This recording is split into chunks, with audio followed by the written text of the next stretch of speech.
ಆರ್ಸಿಎಲ್ನ ಮೊನ್ನೆಯ ಆದೇಶದ ಪ್ರಕಾರ ಇವತ್ತಿಂದ ಮೆಟ್ರೋ ಟಿಕೆಟ್ ದರ ಏರಿಕೆ ಆಗಬೇಕಾಗಿತ್ತು. ಆದರೆ ಅದಕ್ಕೆ ತಾತ್ಕಾಲಿಕವಾಗಿ ಒಂದು ಬ್ರೇಕ್ ಬಿದ್ದಿದೆ. ಮೆಟ್ರೋ ರೈಲು ಪ್ರಯಾಣಿಕರಿಗೆ ಸದ್ಯಕ್ಕೊಂದು ಗುಡ್ ನ್ಯೂಸ್ ಸಿಕ್ಕಿದೆ. ಟಿಕೆಟ್ ರೇಟ್ ಹೆಚ್ಚಳ ಮಾಡದಂತೆ ಈಗ ಕೇಂದ್ರ ಸರ್ಕಾರ ಹೇಳಿರೋದ್ರಿಂದ ಬಿಎಂಆರ್ಸಿಎಲ್ ಹೇಳಿದೆ, ಇವತ್ತಿನಿಂದ ಟಿಕೆಟ್ ರೇಟ್ ಇಲ್ಲ, ಯಥಾಸ್ಥಿತಿ ಇರುತ್ತೆ ಅಂತ ಹೇಳಿ. ಟಿಕೆಟ್ ರೇಟ್ ಏರಿಸಲ್ಲ ಅಂತ ಬಿಎಂಆರ್ಸಿಎಲ್ ಮತ್ತೆ ಸ್ಪಷ್ಟನೆಯನ್ನ ಕೊಟ್ಟಿದೆ. ಸದ್ಯಕ್ಕಷ್ಟೇ ಟಿಕೆಟ್ ರೇಟ್ ಏರಿಕೆ ಮಾಡಲ್ಲ. ಕೇಂದ್ರ ಸರ್ಕಾರ ಮುಂದಿನ ದಿನಗಳಲ್ಲಿ ಕಾದಿದೆಯಾ ಹಾಗಾದ್ರೆ ಬೆಲೆ ಏರಿಕೆಯ ಶಾಕ್? ನಿರ್ದೇಶಕರ ಮಂಡಳಿ ಜೊತೆ ಇವತ್ತು ಬಿಎಂಆರ್ಸಿಎಲ್ ಸಭೆಯನ್ನ ಮಾಡ್ತಾ ಇದೆ. ಸೊ ಇವತ್ತು ಈ ಬಗ್ಗೆ ಅಧಿಕೃತವಾಗಿ ಚರ್ಚೆಯನ್ನ ಮಾಡಿ ನಿರ್ಧಾರ ತಿಳಿಸುವಂತ ನಿರೀಕ್ಷೆ ಇದೆ. ಕನಿಷ್ಠ 5% ರೇಟ್ ಹೆಚ್ಚಳ ಮಾಡೋದು ನಿಯಮ, ಆದರೆ 5%ಗಿಂತ ಕಡಿಮೆ ಮಾಡಬಹುದಾ ಅಂತ ಹೇಳಿ ಚರ್ಚೆಯನ್ನ ಮಾಡ್ತಾರೆ. ಇವತ್ತಿನ ಸಭೆಯಲ್ಲಿ ಅಧಿಕಾರಿಗಳು ಈ ಬಗ್ಗೆ ಮಹತ್ವದ ಚರ್ಚೆಯನ್ನ ಮಾಡ್ತಾರೆ. ಈ ನಡುವೆ ಮೆಟ್ರೋ ಟಿಕೆಟ್ ರೇಟ್ ಹೆಚ್ಚಳದಿಂದ ಕೇಂದ್ರ ಸರ್ಕಾರ ಏನು ಹಿಂದೆ ಸರಿದಿದೆ, ಅದಕ್ಕೆ ಸಂಸದ ತೇಜಸ್ವಿ ಸೂರ್ಯ ಸಂತಸವನ್ನ ವ್ಯಕ್ತಪಡಿಸಿದ್ದಾರೆ. ಮೋದಿ ಹಾಗೂ ಕೇಂದ್ರ ಸಚಿವ ಖಟ್ಟರ್ ಅವರಿಗೆ ಎಕ್ಸ್ ಪೋಸ್ಟ್ ಮೂಲಕ ಧನ್ಯವಾದವನ್ನ ಹೇಳಿದ್ದಾರೆ. ಹಾಗೆ ಈ ಬಗ್ಗೆ ಮಾತನಾಡಿದ್ದಾರೆ ಕೂಡ.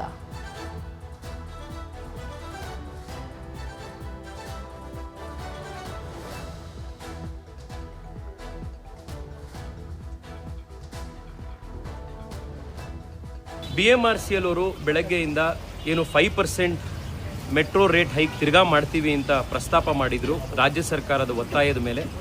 ಅದನ್ನು ತಾತ್ಕಾಲಿಕವಾಗಿ ಕೇಂದ್ರ ಸರ್ಕಾರದ ಒತ್ತಾಯದ ಮೇಲೆ ನಿಲ್ಲಿಸಲಾಗಿದೆ. It's a temporary hold.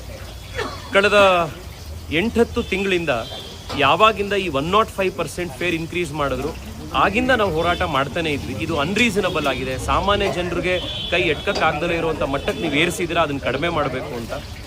ಈ ಸಸ್ಟೈನ್ಡ್ ಪಬ್ಲಿಕ್ ಪ್ರೆಷರಿಗೆ ಹೋರಾಟಕ್ಕೆ ಸಿಕ್ಕಿರುವಂಥ, ಕಾಮನ್ ಮ್ಯಾನಿಗೆ ಸಿಕ್ಕಿರುವಂಥ ಒಂದು ಜಯ ಇದು. ಬಟ್ ಇದು ಪರ್ಮನೆಂಟ್ ಸೊಲ್ಯೂಷನ್ ಅಲ್ಲ. ನಮಗೀಗಾಗಲೇ ಅರ್ಥ ಆಗಿದೆ, ಬೆಂಗಳೂರು ಮೆಟ್ರೋ ಇಂಡಿಯಾದಲ್ಲೇ ಕಾಸ್ಟ್ಲಿಯೆಸ್ಟ್ ಮೆಟ್ರೋ ಆಗಿರೋದು ಯಾಕೆ ಅಂತಂದರೆ ಸ್ಟೇಟ್ ಗವರ್ಮೆಂಟು ಮೆಟ್ರೋಗೇನು ಬಜೆಟರಿ ಸಪೋರ್ಟ್ ಕೊಡ್ತಾ ಇತ್ತು, ಅದನ್ನು ನಿಲ್ಲಿಸಿರೋದ್ರಿಂದ. ಇಷ್ಟು ವರ್ಷ ನಡ್ಕೊಂಡು ಬಂದಿತ್ತು. ಈ ಗೌರ್ಮೆಂಟ್ ಬಂದಮೇಲೆ ಅದನ್ನು ನಿಲ್ಲಿಸಿದ್ದಾರೆ because of their weak finances. ಅವರು ಇದೇ ವಿಚಾರವಾಗಿ ಇನ್ನಷ್ಟು ಡೀಟೇಲ್ ಆಗಿ ಇನ್ಫಾರ್ಮೇಶನ್ ಕೊಡ್ತಾ ಹೋಗೋದಕ್ಕೆ ನೇರ ಸಂಪರ್ಕದಲ್ಲಿ ಕನೆಕ್ಟ್ ಆಗಿದ್ದಾರೆ ನಮ್ಮ ರಿಪೋರ್ಟರ್ ಪ್ರಗತಿ ಶೆಟ್ಟಿ. ಈಗ ಇದೆಲ್ಲ ತಾತ್ಕಾಲಿಕ, ಮುಂದೆ ಮೆಟ್ರೋ ಪ್ರಯಾಣಿಕರಿಗೆ ದೊಡ್ಡ ಮಟ್ಟದಲ್ಲೇ ಶಾಕ್ ಎದುರಾಗುತ್ತಾ ಅನ್ನೋ ಕ್ಯೂರಿಯಾಸಿಟಿ ಜೊತೆಯಲ್ಲಿ ಇವತ್ತು ಪ್ರತಿಭಟನೆಗೂ ಪ್ಲಾನ್ ಆಗಿತ್ತಲ್ಲ. ಸೊ ಈ ನಿಟ್ಟಿನಲ್ಲಿ ಪ್ರತಿಭಟನೆ ನಡೆಸೋದಕ್ಕೆ ಅವಕಾಶ ಇದೆಯಾ? ನಿರ್ದೇಶಕರ ಮಂಡಳಿ ಸಭೆ ಏನಾಗುತ್ತೆ? ಮತ್ತೊಂದು ಕಡೆ ರಾಜಕೀಯ ಜಟಾಪಟಿ ಯಾವ ತರ ನಡೀತಾ ಇದೆ ಈ ವಿಷಯವಾಗಿ?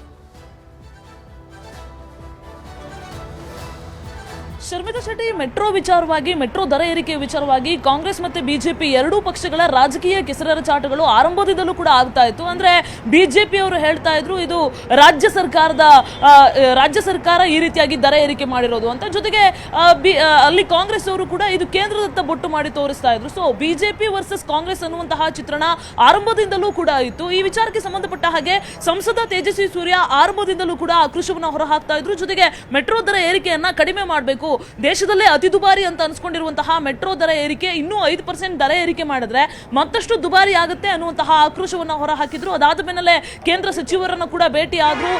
ಸದ್ಯಕ್ಕೆ ತಾತ್ಕಾಲಿಕವಾಗಿ ಮೆಟ್ರೋ ದರ ಏರಿಕೆಗೆ ತಡೆಯನ್ನ ತಗೊಂಡು ಬಂದ್ರು. ಅಂದ್ರೆ ಇವತ್ತಿನಿಂದ ಮೆಟ್ರೋ ದರ ಏರಿಕೆ ಆಗಬೇಕಾಗಿತ್ತು, ಆದ್ರೆ ಆ ದರ ಏರಿಕೆಗೆ ತಾತ್ಕಾಲಿಕ ತಡೆ ಅನ್ನುವಂಥದ್ದು ಸಿಕ್ಕಿರೋದು. ಸೊ ಈಗ ಮೆಟ್ರೋ ಪ್ರಯಾಣಿಕರಿಗೆ ಏನ್ ಖುಷಿ ವಿಚಾರ ಅಂತ ನಾವು ಹೇಳ್ತಾ ಇದೀವಿ, ಇದು ಕೇವಲ ತಾತ್ಕಾಲಿಕ ರಿಲೀಫ್ ಅಷ್ಟೇ ಇದು. ಸೊ ಮತ್ತೆ ದರ ಏರಿಕೆ ಆಗುವಂತಹ ಸಾಧ್ಯತೆ ಇದೆ. ಇದಕ್ಕೆ ಸಂಬಂಧಪಟ್ಟ ಹಾಗೆ ಇವತ್ತು ಬಿಎಂಆರ್ಸಿಎಲ್ ಅಧಿಕಾರಿಗಳು ಹೈ ವೋಲ್ಟೇಜ್ ಮೀಟಿಂಗ್ ಅನ್ನ ನಡೆಸ್ತಾರೆ.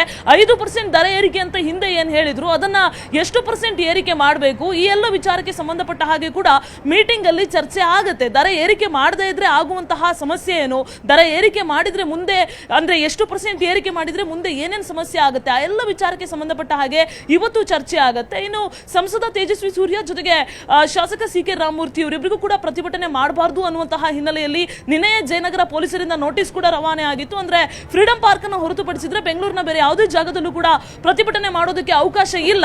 ಸರ್ಕಾರದ ವಿರುದ್ಧ ಪ್ರತಿಭಟನೆಯನ್ನ ಮಾಡೋದಕ್ಕೆ ಶಾಸಕ ಸಿ.ಕೆ. ರಾಮಮೂರ್ತಿ ಜೊತೆಗೆ ತೇಜಸ್ವಿ ಸೂರ್ಯ ಇವರಿಬ್ರು ಕೂಡ ಪ್ಲಾನ್ ಮಾಡ್ಕೊಂಡಿದ್ರು. ವಿಭಿನ್ನವಾಗಿ ಪ್ರೊಟೆಸ್ಟ್ ಮಾಡೋದಕ್ಕೆ ಪ್ಲಾನ್ ಮಾಡ್ಕೊಂಡಿದ್ರು. ಅದು ಕೂಡ ಆರ್ಬಿ ರೋಡ್ ನ ಮೆಟ್ರೋ ಸ್ಟೇಷನ್ ನ ಮುಂಭಾಗದಲ್ಲಿ ಸಾಕಷ್ಟು ಸಂಖ್ಯೆಯಲ್ಲಿ ಜನರು ಕೂಡ ಓಡಾಡ್ತಾ ಇರ್ತಾರೆ. ಪ್ರಯಾಣಿಕರು ಕೂಡ ಸಮಸ್ಯೆ ಆಗುತ್ತೆ ಅನ್ನುವಂತಹ ನಿಟ್ಟಿನಲ್ಲಿ, ಜೊತೆಗೆ ಪ್ರತಿಭಟನೆ ಮಾಡೋದಕ್ಕೆ ಅವಕಾಶ ಇರದೇ ಇರುವಂತಹ ನಿಟ್ಟಿನಲ್ಲಿ ಪ್ರತಿಭಟನೆ ಮಾಡಬಾರ್ದು ಅಂತ ನೋಟಿಸ್ ಹೋಗಿದ್ರು ಕೂಡ ಪ್ರತಿಭಟನೆಗೆ ಜೊತೆಗೆ ಬರುವಂತಹ ಸಾಧ್ಯತೆ ಇರೋದ್ರಿಂದ ಈಗಾಗಲೇ ಶಾಸಕ ಸಿ ಕೆ ರಾಮಮೂರ್ತಿ ಅವರು ಕೂಡ ಪ್ರತಿಭಟನಾ ಸ್ಥಳದಲ್ಲಿ ಇದ್ದಾರೆ. ಇನ್ನೇನು ತೇಜಸ್ವಿ ಸೂರ್ಯ ಅವರು ಬರಬೇಕಷ್ಟೇ. ಸೊ ಹಾಗಾಗಿ ಪೊಲೀಸರು ಕೂಡ ಇಲ್ಲಿ ಸಕಲ ಮುಂಜಾಗ್ರತಾ ಕ್ರಮವನ್ನ ಈಗ ಕೈಗೊಂಡಿರುವಂತದ್ದು. ಶರ್ಮಿತಾ ಶೆಟ್ಟಿ, ಫಾಲೋ ಅಪ್ ಮಾಡೋ ಸುದ್ದಿನ. ಥ್ಯಾಂಕ್ ಯು ಸೋ ಮಚ್ ಪ್ರಗತಿ ಶೆಟ್ಟಿ, ಈ ಕ್ಷಣದ ಮಾಹಿತಿಯನ್ನು ಕೊಟ್ಟಿದ್ದಕ್ಕೆ.